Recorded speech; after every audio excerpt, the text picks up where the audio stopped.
ಸ್ನೇಹಿತರೆ ನಮಸ್ಕಾರ. ನಾನು ರವೀಂದ್ರ ಜೋಶಿ. ಮತ್ತೊಂದು ಮಹಾಸಂಗಮಕ್ಕೆ ಸನ್ನದ್ಧಗೊಂಡಿದೆ ಪ್ರಯಾಗರಾಜ್.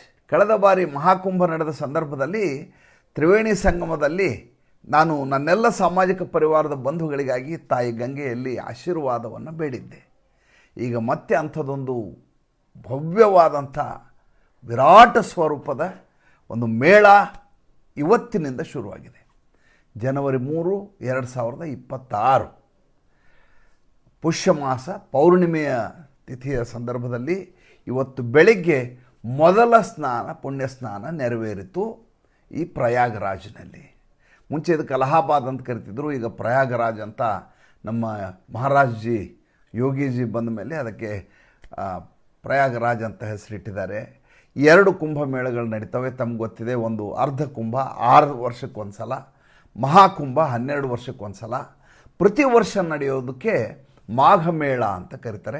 ಸಂಕ್ರಾಂತಿಯ ಸಂದರ್ಭದಲ್ಲಿ ನಡೆಯುತ್ತೆ. ಆವಾಗಲೂ ಕೂಡ ಹೇಗೆ ಕುಂಭಮೇಳದಲ್ಲಿ ಎಲ್ಲ ಕಡೆಯಿಂದ ಬೇರೆ ಬೇರೆ ಕಡೆಯಿಂದ ಸಾಧು ಸಂತರು ಬರ್ತಾರೋ, ಹೇಗೆ ಮಹಾಮಂಡಲಾಧೀಶ್ವರರು ಬರ್ತಾರೋ, ಹೇಗೆ ಬೇರೆ ಬೇರೆ ಅಖಾಡಾದ ಸ್ವಾಮೀಜಿಗಳು ಬರ್ತಾರೋ, ಅದೇ ರೀತಿಯಾಗಿ ಬಂದು ಇಲ್ಲಿಯೂ ಕೂಡ ಮೌನಿ ಅಮಾವಾಸ್ಯೆಯ ಸ್ನಾನ ಮಾಡ್ತಾರೆ, ಸಂಕ್ರಾಂತಿಯ ಶಾಹಿ ಸ್ನಾನ ಮಾಡ್ತಾರೆ, ಎಲ್ಲ ರೀತಿಯ ಜಪತಪಗಳನ್ನು ನೆರವೇರಿಸ್ತಾರೆ.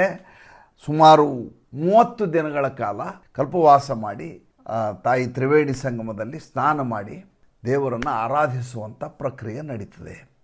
ಇವತ್ತು ಶುರುವಾಗಿದೆ. 40 ದಿನಗಳ ಕಾಲ ಇರ್ತದೆ. ಶಿವರಾತ್ರಿ ದಿವಸ ಇದರ ಕೊನೆಯ ಸ್ನಾನ. ಇವತ್ತು ಬೆಳಿಗ್ಗೆ 4:15 ಮೊದಲನೇ ಸ್ನಾನ ಆಯಿತು. ಇದಾದ ಮೇಲೆ ಇರುವಂಥ 5 ಸ್ನಾನಗಳ ದಿನಾಂಕಗಳನ್ನು ಹೇಳ್ಬಿಡ್ತೀವಿ. ಇವುಗಳನ್ನು ಪುಣ್ಯ ಸ್ನಾನ ಅಂತ ಕರೀತಾರೆ. ಇವತ್ತಿನಿಂದ 40 ದಿವಸ ಶಿವರಾತ್ರಿವರೆಗೂ ಮಾಡುವ ಪ್ರತಿ ದಿವಸದ ಸ್ನಾನವೂ ಕೂಡ ಪವಿತ್ರವಾದ ಸ್ನಾನವೇ ಮತ್ತು ಪುಣ್ಯ ಸ್ನಾನವೇ. ಆದರೆ ಅದರಲ್ಲಿ ವಿಶೇಷ ತಿಥಿಗಳು ಬಂದಾಗ ಆ ಸ್ನಾನಕ್ಕೆ ಹೆಚ್ಚುವರಿ ಮಹತ್ವವನ್ನು ಈ ಸಾಧು ಸಂತರು ಕೊಡ್ತಾರೆ. ಆ ದಿನಾಂಕಗಳು ಯಾವುದು ಅಂತ ಹೇಳ್ಬಿಡ್ತೇನೆ. ಮೊದಲನೇದಾಗಿ ಇವತ್ತಾಯಿತು. 2ನೇದ್ದು 15ನೇ ತಾರೀಕು ಸಂಕ್ರಾಂತಿಯ ಸ್ನಾನ ನೆರವೇರಲಿದೆ, ಜನವರಿ 15ನೇ ತಾರೀಕು.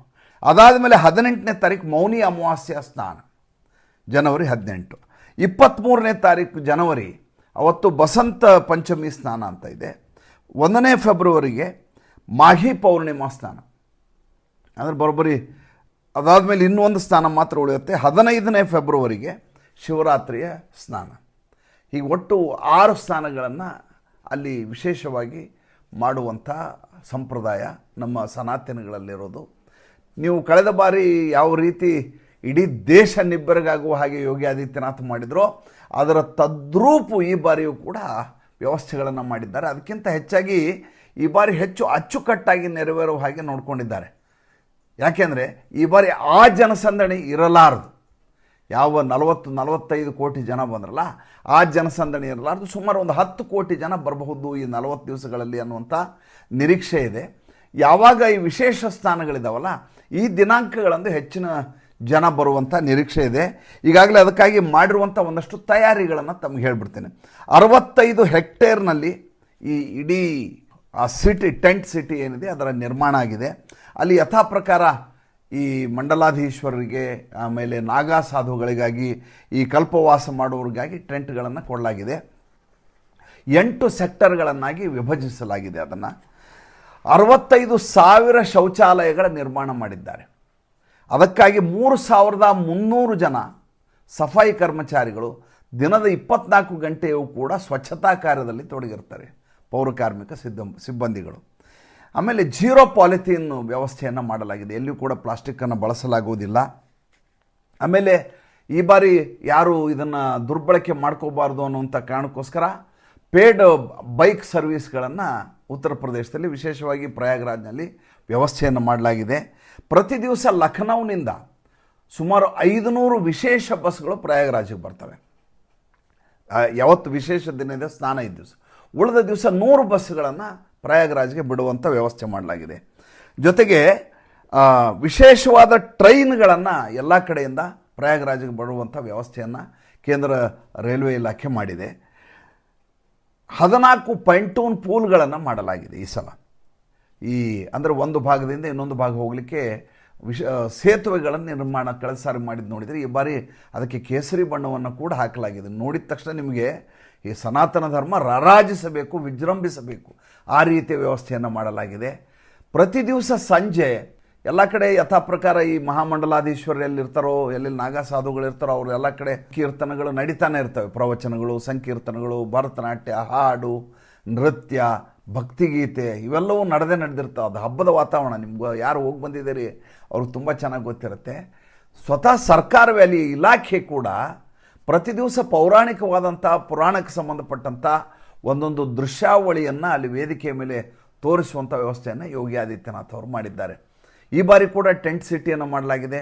ಟೆಂಟ್ ಸಿಟಿಯಲ್ಲಿ ಕಳೆದ ಬಾರಿಯ ದುಂದು ವೆಚ್ಚ ಮಾಡಬೇಕಾದ ಅಗತ್ಯ ಇಲ್ಲ ಅಂತ ಸರ್ಕಾರ ಹೇಳಿದೆ. ಕಡಿಮೆ ದುಡ್ಡಿನಲ್ಲಿ ಟೆಂಟ್ಗಳು ಸಿಗುವ ವ್ಯವಸ್ಥೆ ಮಾಡಲಾಗಿದೆ ಅಂತ ಹೇಳ್ತಾ ಇದ್ದಾರೆ.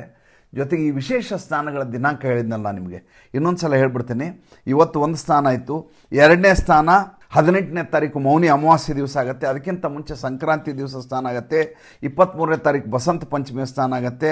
1ನೇ ಫೆಬ್ರವರಿಗೆ ಮಾಘಿ ಪೌರ್ಣಿಮಾ ಸ್ನಾನ ಆಗುತ್ತೆ. 15ನೇ ಫೆಬ್ರವರಿಗೆ ಕೊನೆಗೊಳ್ಳುತ್ತೆ, ಯಾಕಂದರೆ ಅವತ್ತು ಶಿವರಾತ್ರಿ. ಇದಕ್ಕಿಂತ ಒಂದು ದಿವಸ ಮುಂಚೆ ನೀವು ಪರಿವಾರದ ಸಮೇತ ಬರೋರಾದರೆ ಅದೇ ದಿವಸ ಬರೋಕ್ಕಿಂತ ಒಂದು ದಿವಸ ಮುಂಚೆ ಬಂದರೆ ನಿಮಗೆ ಆ ತ್ರಿವೇಣಿ ಸಂಗಮದಲ್ಲಿ ಪವಿತ್ರ ಸ್ನಾನ ಮಾಡಲಿಕ್ಕೆ ಬೆಳಗಿನ ಜಾವ 4:15 ಮಾಡಲಿಕ್ಕೆ ಅವಕಾಶ ಆಗುತ್ತೆ. ಕಳೆದ ಬಾರಿ ಯಾವ ರೀತಿ ದೋಣಿಗಳ ಮೂಲಕ ನದಿಯ ಮಧ್ಯದಲ್ಲಿ ತ್ರಿವೇಣಿ ಸಂಗಮ, ಸರಸ್ವತಿ ನದಿಯ ಬಂದು ಸೇರಿಕೊಳ್ಳೋ ಜಾಗ ಇದೆಯಲ್ಲ, ಅಲ್ಲಿ ಹೇಗೆ ಮಾಡಿದ್ರು ಅದೇ ರೀತಿ ವ್ಯವಸ್ಥೆಯನ್ನು ಈ ಬಾರಿಯೂ ಮಾಡಿದ್ದಾರೆ. ಈ ಬಾರಿಯೂ ಕೂಡ ರಕ್ಷಣೆಗೆ ಭಾಳಷ್ಟು ದೊಡ್ಡ ಮಟ್ಟದ ವ್ಯವಸ್ಥೆ ಮಾಡಲಾಗಿದೆ. ಒಂದು ಇಡೀ ನಗರವನ್ನೇ ಅಲ್ಲಿ ನಿರ್ಮಾಣ ಮಾಡಿದ್ದಾರೆ. ಸರ್ಕಾರ 24 ಗಂಟೆಯೂ ಕೂಡ ಇದರ ಕಟ್ಟೆಚ್ಚರದಿಂದ ಇದನ್ನು ನೋಡಿಕೊಳ್ಳುವಂಥ ವ್ಯವಸ್ಥೆ ಮತ್ತು ಜನರಿಗೆ ಬೇಕಾಗುವಂಥ ಎಲ್ಲ ಸೌಲಭ್ಯಗಳನ್ನು ನೀಡುವಂಥ ವ್ಯವಸ್ಥೆಯನ್ನು ಮಾಡಲಾಗಿದೆ. ಕಳೆದ ಬಾರಿ ಯಾರ್ಯಾರಿಗೆ ಹೋಗಲಿಕ್ಕೆ ಸಾಧ್ಯ ಆಗಲಿಲ್ಲ ಅವರೆಲ್ಲ ಈ ಬಾರಿ ಹೋಗುವಂಥ ಪ್ರಯತ್ನವನ್ನು ಮಾಡಿ, ಏಕೆಂದರೆ ಇಂಥ ನಿಮಗೆ ವಿರಾಟ ಸ್ವರೂಪ ಬೇರೆ ಎಲ್ಲೂ ಸಿಗ್ಲಿಕ್ಕೆ ಸಾಧ್ಯವಿಲ್ಲ. ಈ ಅನುಭವ ಇದೆಯಲ್ಲ, ಈ ಅನುಭವ ಹಿಂದೂ ಧರ್ಮದ ಏನು ನಮ್ಮ ವೈಭವ ಹೇಗಿತ್ತು ಅನ್ನೋದನ್ನು ನಮಗೆ ಕಣ್ಣಿಗೆ ತೋರಿಸ್ತದೆ. ಹಿಂದೂ ಧರ್ಮ ಹೇಗೆ ಪುನರ್ಜೀವನಗೊಳ್ತಾ ಇದೆ ಅನ್ನೋದನ್ನು ತೋರಿಸುತ್ತೆ. ಜೊತೆಗೆ ತ್ರಿವೇಣಿ ಸಂಗಮದಲ್ಲಿ ಸ್ನಾನ ಮಾಡೋದು ಭಾಳ ಪವಿತ್ರ ಅಂತ ನಿಮಗೆ ಗೊತ್ತಿರುವಂಥ ವಿಚಾರ. ಯೋಗಿ ಆದಿತ್ಯನಾಥ್ ಸರ್ಕಾರದಲ್ಲಿ ಮಾಡುವ ವ್ಯವಸ್ಥೆಗಳು ಹೇಗಿರ್ತವೆ ಅಂತ ಜೀವನದಲ್ಲಿ ಒಂದು ಸಲ ಆದರೂ ನೋಡಲೇಬೇಕು. ದಯವಿಟ್ಟು ಹೋಗಿ ಬನ್ನಿ. ಹೋಗಿ ಬಂದು ಸಾಧ್ಯವಾದರೆ ಕಮೆಂಟ್ ಮಾಡಿ. ನಾನು ಕೂಡ ಹೋಗುವ ಪ್ರಯತ್ನ ಮಾಡ್ತೇನೆ. ತಮ್ಮೆಲ್ಲರ ಶುಭಾಶೀರ್ವಾದ ಇದ್ದರೆ ನಮಸ್ಕಾರ.